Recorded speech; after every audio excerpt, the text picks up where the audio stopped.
Shalom saudara-saudara. 1 Yohanes pasal 3 ayat 19 sampai dengan 24. Itu sebenarnya sangat erat kaitannya dengan ayat-ayat sebelumnya, itu ayat 11 sampai dengan 18.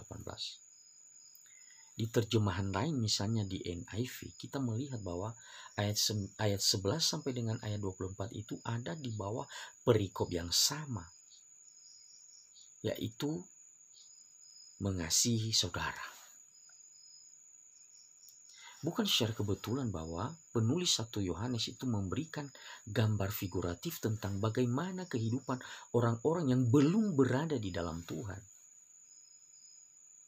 Atau kita katakan adalah gaya hidup anak-anak iblis. Itu diwakili oleh Kain. Dan ketika kita bicara tentang Kain, pasti kita akan teringat dengan apa yang terjadi dalam kitab Kejadian. Kain itu begitu benci dengan saudaranya.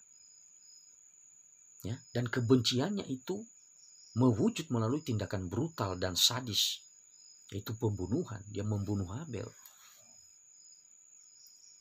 Dan penulis daripada 1 Yohanes itu memakai Kain ini sebagai figur atau contoh orang-orang yang ada di luar daripada kasih karunia Tuhan. Dan setelah itu dia langsung kontraskan dengan Kristus. Ya, jadi dalam bagian ini ya, penulis tidak mengontraskan Kain dengan Habel. Karena Habel tidak mewakili, Habel tidak menjadi teladan yang sempurna tentang gaya hidup orang-orang Kristen, orang-orang yang percaya. Tetapi langsung kepada Kristus.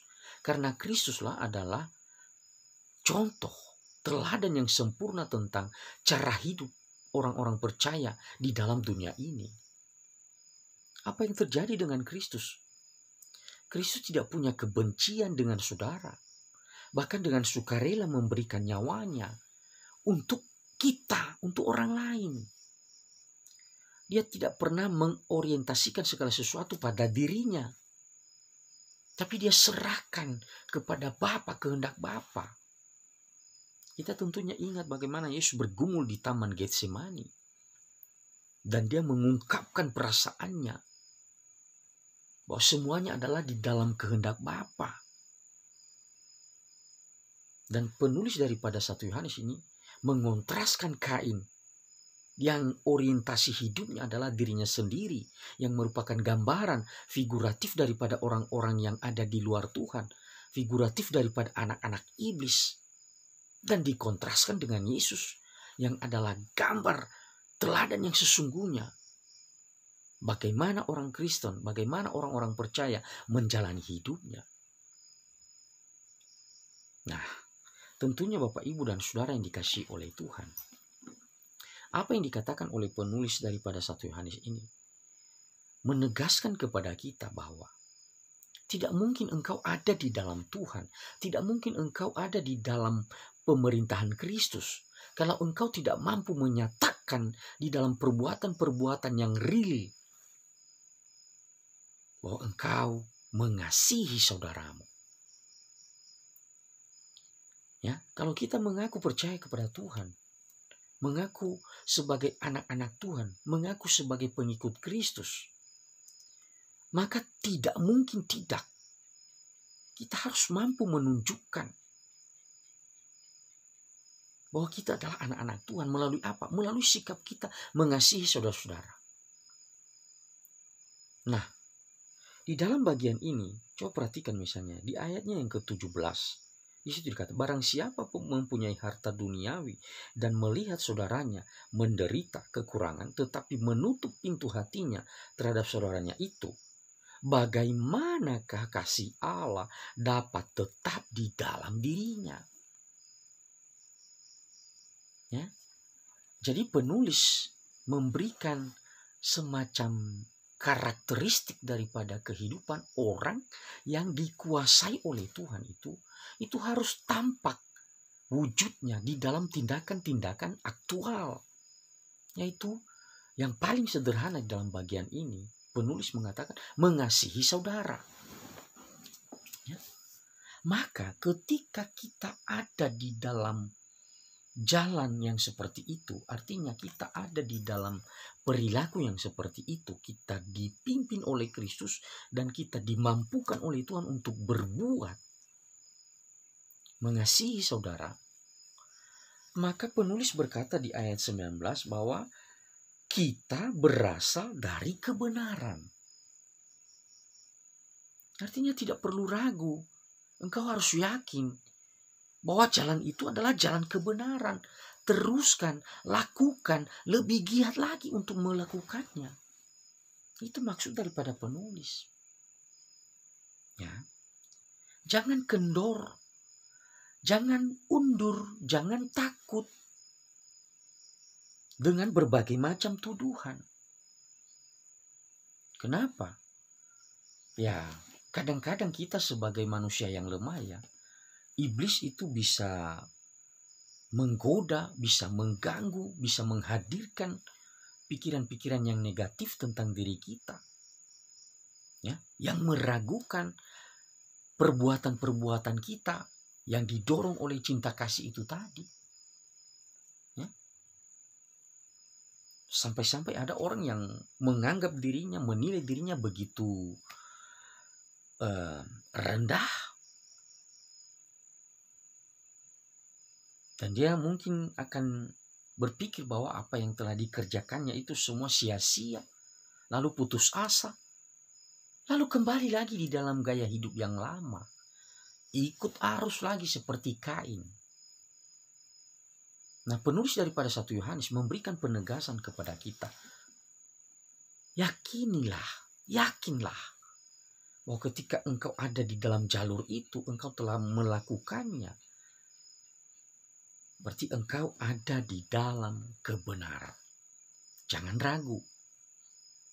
Nah, memang saudara, bahwa kita akui bahwa hati kita kadang lemah ya. Kadang banyak memberikan penilaian terhadap diri sendiri. Tetapi apa kata firman Tuhan? Ayat 20. Itu dikatakan, sebab jika kita dituduh olehnya, Allah adalah lebih besar daripada hati kita serta mengetahui segala sesuatu. Allah yang lebih tahu hati kita. Jangan hidup dari apa kata pihak lain. Ya.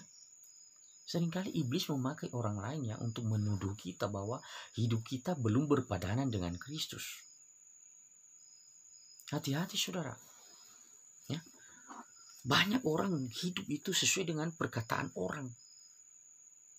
Apa kata orang?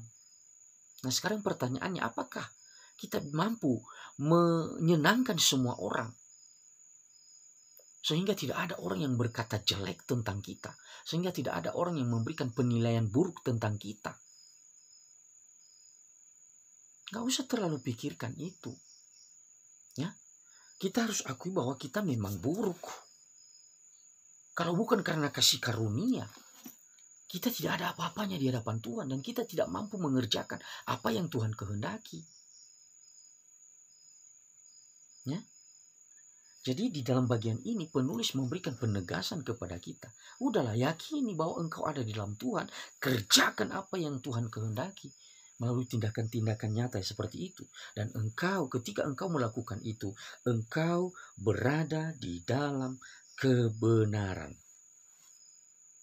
Nah, tentunya ini saudara, ini kita harus melihat ini bahwa kemampuan kita untuk terus bertahan di dalam gaya hidup seperti Kristus itu tentunya dipengaruhi seperti apa relasi kita dengan Kristus.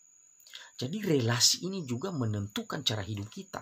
Keintiman kita dengan Kristus itu menentukan juga cara hidupnya kita. Ya. Maka di dalam ayat selanjutnya itu, di dalam ayatnya yang ke-21 misalnya ya. Saudara-saudara yang kekasih, jikalau hati kita tidak menuduh kita, maka kita mempunyai keberanian percaya untuk mendekati Allah. Ayat 22. Dan apa saja yang kita minta, kita memperolehnya daripadanya. Karena kita menuruti segala perintahnya dan berbuat apa yang berkenan kepadanya. Nah, jangan salah tafsir, ya. Ini bukan cara berpikir yang istilahnya ada syaratnya. Lalu setelah kita melakukan ini dan itu, lalu semua permintaan kita, doa-doa kita akan terima. Ya, pasti terima. Nah, ini berkaitan dengan apa? Ini berkaitan dengan visi misi daripada Allah terhadap dunia ini. Ya. Jadi permintaan-permintaan kita yang dimaksud di situ adalah itu berkaitan dengan visi misinya Allah. Itu berkaitan dengan hasratnya Allah. Karena kita sudah punya keintiman dengan Tuhan, keintiman dengan Kristus. Ya. Kita diterangi, hati kita diterangi oleh Allah Roh Kudus, dan kita mengerti, ya, kita tahu apa yang menjadi kerinduan daripada Allah. Ya, jadi ini jangan dipahami saudara ya, bahwa semua apa yang kita minta kalau kita sudah melakukan, misalnya sudah kita bagikan hidup kita sudah menolong saudara kita sudah menolong sesama kita. Lalu sekarang setelah kita kerjakan itu, lalu semua apa yang kita minta dari Tuhan kita pasti memperolehnya. Bukan seperti itu maksudnya. Ya. Tetapi ketika engkau ada di dalam relasi yang benar dengan Tuhan, engkau menggumuli relasi itu, engkau menggumuli hubunganmu dengan Tuhan, engkau mengenal dengan penerangan dari Allah Roh Kudus, engkau mengerti kehendak Allah, maka engkau meminta kehendak Allah itu. Dan Tuhan akan berkenan, dan dia akan menepati seperti yang engkau impikan itu, seperti yang engkau minta itu. Ya. Jadi bukan soal kebutuhan sehari-hari ya. Misalnya ya, kita ada sakit penyakit, lalu kita berdoa, kita sudah membagikan hidup kita atau berbagi kepada orang lain, tapi kita berdoa, tapi kita bertanya, kenapa kok doa saya tidak dijawab? Nah, bukan seperti itu maksudnya. Ya, ini berkaitan dengan hasrat daripada Allah, ya, kerinduan daripada Allah. Itu yang kita minta. Ya, kehendak daripada Allah. Dan ini berkaitan dengan apa ya? Dengan Injil sebenarnya. Ya. Karena 1 Yohanes ini berhadapan dengan para pengajar Injil yang palsu, ya, doketisme, ya, yang menyamar. Ya. Penulis Yohanes ini, surat Yohanes ini memberikan dorongan kepada kita, ya, untuk terus ada di dalam Tuhan, menaati apa yang dikehendaki oleh Tuhan, dan melihat pernyataan-pernyataan Tuhan atau manifestasi kuasa daripada Allah melalui karya-karyanya di dalam kehendaknya itu. Nah, kita harus berpadanan dengan apa yang Allah ingin kerjakan di tengah-tengah dunia ini, yaitu terus memberitakan kebenarannya, memberitakan Injilnya, dan memberitakan karya-karya Tuhan sehingga banyak orang akan diberkati melaluinya. Ya. Dan ayatnya yang ke-23 dikatakan, dan inilah perintahnya itu, supaya kita percaya akan nama Yesus Kristus, anaknya, dan supaya kita saling mengasihi sesuai dengan perintah yang diberikan Kristus kepada kita. Ya. Jadi ini berkaitan dengan bagaimana kita sudah menerima cinta kasih Kristus, dan cinta kasih Kristus itu berdiam di dalam hati kita.